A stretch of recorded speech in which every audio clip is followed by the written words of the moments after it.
अस्सलामुअलैकुम, welcome to my channel नामा Salim's lectures. आज हम बात करेंगे अबाउट ग्लाइकोजन। प्रीवियस लेक्चर में हमने डिस्कस किया था स्टार्च। स्टार्च पहली क्लास थी, पहली एग्जांपल थी पॉलीसैकेराइड फैमिली की, जिसके बारे में हमने डिटेल में डिस्कस किया था। दो पॉलीसैकेराइड चेन होती हैं जिसे हम अमाइलोज और अमाइलोपेक्टिन कहते हैं।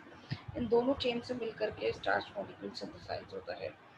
इसमें अमाइलोज जो है वो लीनियर फॉर्म में होती है, जबकि जो ब्रांच पाई जाती है वो अमाइलोपेक्टिन पॉलीसैकेराइड चेन में पाई जाती है। आज जो हमारा टॉपिक है दैट इज ग्लाइकोजन। देखिए, बात हो रही है about glycogen and you know this very well that store form of glucose in animals is called glycogen. अगर ग्लूकोज की स्टोर फॉर्म हो और वो प्लांट में हो तो हम उसको स्टार्च कहेंगे, जो कि हमने प्रीवियस लेक्चर में डिस्कस किया था। और यहाँ अगर ग्लूकोज ही मॉलिक्यूल की स्टोर फॉर्म हो बट वो एनिमल की बॉडी में हो तो अब हम उसे स्टार्च नहीं, उसे हम ग्लाइकोजन कहेंगे। ग्लाइकोजन एग्जाम्पल है पॉलीसेकेराइड की। पॉलीसेकेराइड की और एग्जाम्पल भी हैं, सेलुलोज, स्टार्च, जो कि हमने पहले भी डिस्कस किया है। आपसे अगर कोई सवाल करता है कि इन तीनों एग्जाम्पल में हाईली ब्रांच स्ट्रक्चर किसके पास है, हाईली ब्रांच मॉलिक्यूल कौन सा है या हाईली ब्रांच पॉलीसेकेराइड कौन है, तो आप नाम देंगे ग्लाइकोजन का। ये बहुत ज़्यादा हाईली ब्रांच मॉलिक्यूल होता है और इसमें ग्लूकोज मॉलिक्यूल एक दूसरे के साथ कनेक्टेड होते हैं। सेम वही स्ट्रेटेजी होगी, बॉन्डिंग होगी ग्लाइकोसिडिक बॉन्ड। और कौन सा बॉन्ड बना हुआ होता है, अल्फा 1,4 ग्लाइकोसिडिक बॉन्ड। यानी फर्स्ट ग्लूकोज मॉलिक्यूल के फर्स्ट कार्बन ने दूसरे ग्लूकोज मॉलिक्यूल के फोर्थ कार्बन ने पार्टिसिपेट किया हुआ है बॉन्ड फॉर्मेशन में, और जो नाम है लिंकेज का उसे हम कहते हैं अल्फा 1,4 ग्लाइकोसिडिक बॉन्ड। ये ये जो बॉन्ड है ये कहाँ पाया जाता है, अब आप यहाँ देखिएगा। मैंने आपको बताया कि जो ग्लाइकोजन होता है वो हाईली ब्रांच मॉलिक्यूल होता है। देखिए होता क्या है, सपोज कर लीजिए जो बॉल लाइक स्ट्रक्चर में बना रही हूँ, ये है ग्लूकोज मॉलिक्यूल और ये ग्लूकोज मॉलिक्यूल आपस में एक दूसरे से कनेक्टेड है। सवाल ये है किस तरीके से कनेक्टेड है। जवाब आपको मालूम है कि ये glucose molecule alpha 1,4 glycosidic bond linkage के रिजल्ट में कनेक्टेड है। यानी इन सब के बिटवीन जो लिंकेज है वो अल्फा 1,4 ग्लाइकोसिडिक बॉन्ड है, ये वाला लिंकेज। ठीक है, अब मैंने कहा है कि ये glycogen molecule highly branch molecule होता है। हाईली ब्रांच मतलब ये होगा कि जैसे ही ऑलमोस्ट 7 to 10 ग्लूकोज मॉलिक्यूल हो जाएंगे। ये अभी लीनियर आपको चेन लाइक स्ट्रक्चर दिखाई दे रहा है ना, लीनियर फॉर्म है, लीनियर सीक्वेंस है। भी सपोज कर लीजिए 1 2 3 4 5 6 एंड 7, यहाँ पे 7 ग्लूकोज मॉलिक्यूल अब हो चुके हैं इस लीनियर सीक्वेंस में, इस अरेंजमेंट में।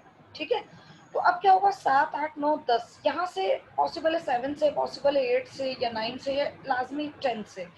मीन्स 7 से वो स्टार्ट होना शुरू हो जाएगी, एक चेन, एक लिंकेज, एक ब्रांच डेवलप होगी और एक लिंकेज बनेगा।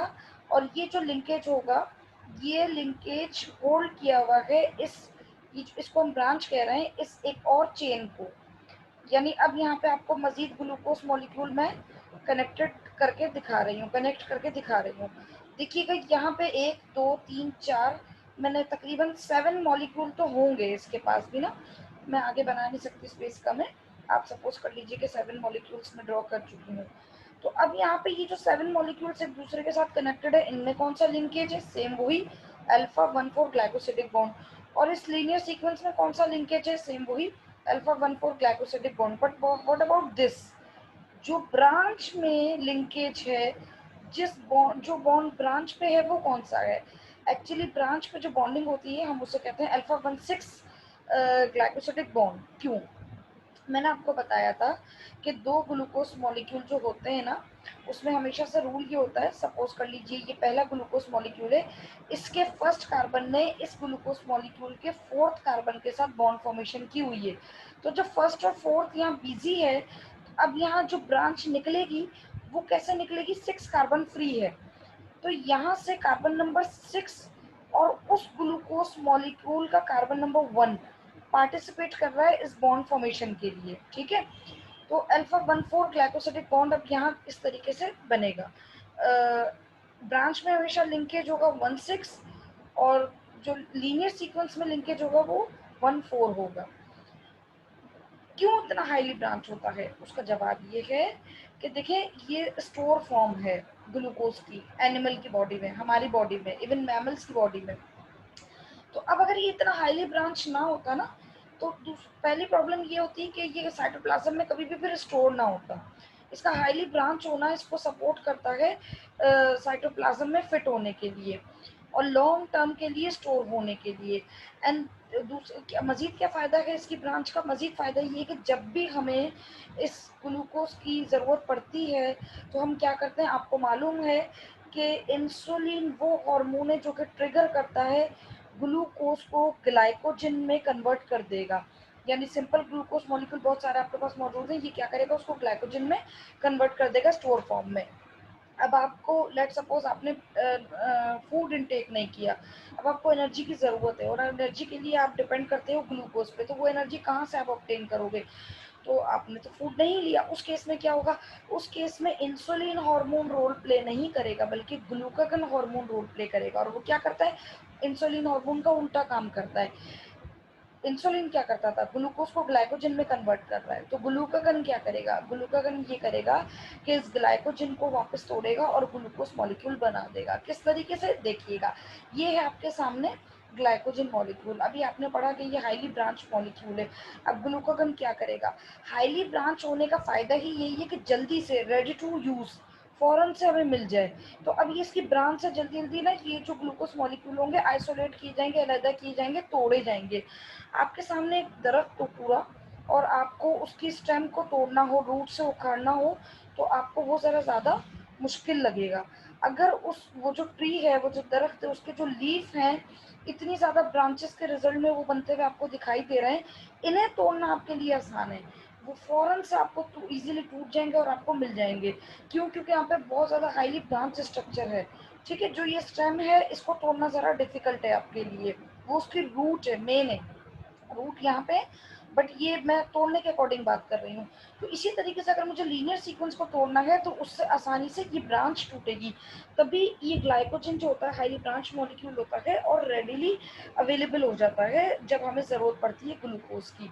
ठीक है जी, इसकी जो बेस्ट सोर्स है ग्लाइकोजन की, वो क्योंकि ये जो स्टोर होता है पहले ये हमारे लिवर में होता है, एनिमल के लिवर में होता है, एंड देन फिर second priority muscles and third priority brain को दी जाती है। तो अगर हमें ग्लाइकोजन को ऑब्टेन करना है तो इसका मतलब बेस्ट सोर्स जो है वो हमारे पास एनिमल मीट है, वहाँ से हमें ये मिल जाएगा। ये आप डायग्राम देख रहे हैं ग्लाइकोजन के स्ट्रक्चर की, आपको यहाँ दिखाई दे रहा होगा कि ये लीनियर सीक्वेंस है और सपोज कर लीजिए ये 7 ग्लूकोज मॉलिक्यूल है और यहाँ से एक ब्रांच डेवलप हुई है और ब्रांच पे जो लिंकेज होगा वो अल्फा 1,6 लिंकेज होगा। अदरवाइज इन तमाम ग्लूकोज मॉलिक्यूल में जो लिंकेज होगा वो होगा अल्फा 1,4। और यहाँ जो ऑलरेडी लीनियर सीक्वेंस में अरेंज है, यहाँ जो लिंकेज होगा तमाम ग्लूकोज मॉलिक्यूल के दरमियान वो भी अल्फा 1,4 होगा। ग्लूकोज से ग्लाइकोजन बनाने के लिए जो हार्मोन चाहिए वो तो इंसुलिन चाहिए, हमें मालूम है। बट ये प्रोसेस होता कैसे है? इसकी देखिए पूरा एक प्रोसेस है जो कि आप कार्बोहाइड्रेट मेटाबॉलिज्म में पढ़ेंगे, बट यहाँ छोटी सी चीज़ क्योंकि डायग्राम में मौजूद है तो मैं इसको डिफाइन करना ज़रूरी समझूंगी। एक्चुअली होता क्या है, जब भी ग्लाइकोजन बनना होता है तो हमें एक प्राइमर चाहिए होता है जिसे हम कहते हैं ग्लाइकोजेनिन। अब ये ग्लाइकोजेनिन क्या है? एटलीस्ट 4 to 5 ग्लूकोज मॉलिक्यूल आपस में अरेंज हो और एक छोटा सा प्राइमर टाइप स्ट्रक्चर बन जाए, मतलब इसको मैं प्राइमर कह रही हूँ। ठीक है, ये क्या है? इसका स्पेसिफिक नेम क्या है? ग्लाइकोजेनिन। ये किस पे कंसिस्ट है? ये कुछ नहीं, बस ग्लूकोज मॉलिक्यूल पे ही कंसिस्ट है। 4-5 ग्लूकोज मॉलिक्यूल आपस में कंबाइंड हो गए, एक सेट बन गया। ठीक है, उस सेट को मैं ग्लाइकोजेनिन कह रही हूँ। तो हमें जब भी ग्लाइकोजन सिंथेसिस करवानी होती है, ग्लाइकोजन मॉलिक्यूल बनाना होता है, तो हमें बस ये ग्लाइकोजेनिन चाहिए। इसमें क्या है? Glucose molecule already 5-7 glucose molecule arrange है। अब हमने क्या करना है? बस कुछ नहीं, मजीद इसके पीछे हमने ग्लूकोज मॉलिक्यूल टर्मिनल साइड से अटैच करते चले जाएंगे, तो इस तरीके से ग्लाइकोजन मॉलिक्यूल बन जाएगा। Next we have cellulose. Again ये किस क्लास के अंदर आता है, पॉलीसेकेराइड के अंदर आता है। प्लांट सेल वॉल का मेन कंपोनेंट है। आपको मालूम है कि ये एनिमल बॉडी में नहीं पाया जाता है, एनिमल सेल में नहीं होता, ये प्लांट सेल में पाया जाता है। सेल वॉल जो बनती है वो सेल्यूलोज से मिलकर बनती है, और ये सेल्यूलोज ही है जो उस प्लांट सेल को शेप प्रोवाइड करता है, उसको सपोर्ट प्रोवाइड करता है। और अगर टर्जिडिटी हो जाए तो उसकी जो शेप मेंटेन होती है उसको रप्चर होने से, बर्स्ट होने से टर्जिडिटी के केस में प्रोटेक्ट करता है, बचाता है। ह्यूमन की जो डाइट है उसका जो अच्छा खासा एक कंपोनेंट है वो सेल्यूलोज पे कंसिस्ट होता है, बट ह्यूमन जो है इसे डाइजेस्ट नहीं कर सकते। क्यों? क्योंकि ह्यूमन के पास डेफिशिएंसी होती है सेल्यूलेज एंजाइम की। We don't have cellulase, that's why we can not digest cellulose. ठीक है जी। तो अब ये सेल्यूलेज एंजाइम किसके पास है? हर्बीवोरस ऑर्गेनिज्म के पास है। हर्बीवोरस ऑर्गेनिज्म कौन से होते हैं? जो प्लांट्स, जिनकी जो डाइट होती है वो प्लांट पे डिपेंड करती है ना, जो प्लांट सोर्स होती है, जैसे गाय बकरी वगैरह जो होते हैं, बकरे, ये प्लांट्स पे डिपेंड करते हैं अपने डाइट के लिए। तो ये इजीली डाइजेस्ट कर लेते हैं सेल्यूलोज को, क्योंकि इनके पास सेल्यूलेज एंजाइम होता है। हम डाइजेस्ट नहीं करते तो हम कर सकते, तो हमारे लिए किस काम का है? बहुत ही ज़्यादा यूजफुल है हमारे लिए। क्यों?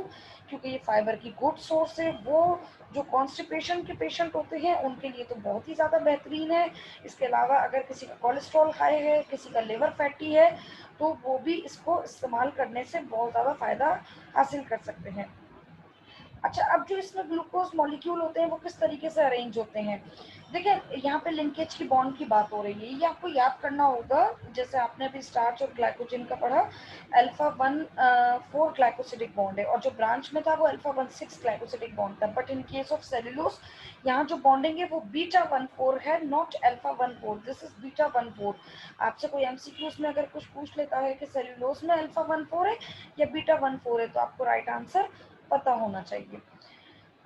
ओके जी। अब यहाँ पे एक और बात आपके लिए, आपने सेलोबायोस, जब मैंने डायसेक्राइड का टॉपिक आप लोगों को करवाया था तो वहाँ पे सेलोबायोसिस का जिक्र किया था कि ये डायसेक्राइड होते हैं और पॉलीसेक्राइड के टूटने से बनते हैं। अगर किसी का कॉन्सेप्ट क्लियर नहीं है तो डिस्क्रिप्शन में लिंक अवेलेबल है, तो वहाँ से इसको अंडरस्टैंड कर सकते हैं।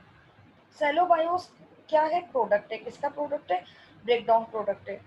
किसका ब्रेकडाउन प्रोडक्ट है? सेल्यूलोज का ब्रेकडाउन प्रोडक्ट है। जब सेल्यूलोज टूटते हैं, ब्रेक होते हैं, तो उसके रिजल्ट में जो प्रोडक्ट बनते हैं उनको हम सेलोबायोसिस कहते हैं, और ये डायासेक्राइड हैं।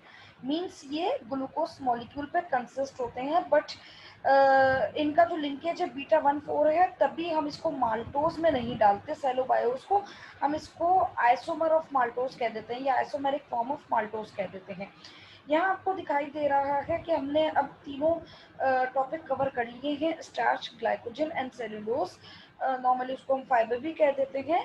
और हमें यहाँ दिखाई दे रहा है कि स्टार्च जो है वो 2 पॉलीसेकेराइड चेन से मिलकर बना हुआ है, एक अमाइलोज है और दूसरी अमाइलोपेक्टिन है। इसमें जो ब्रांच होती है वो माइलोपेक्टिन के पास होती है। ये दोनों पॉलीसेकेराइड चेन मिलकर के सिंगल मॉलिक्यूल स्टार्च का बना देते हैं।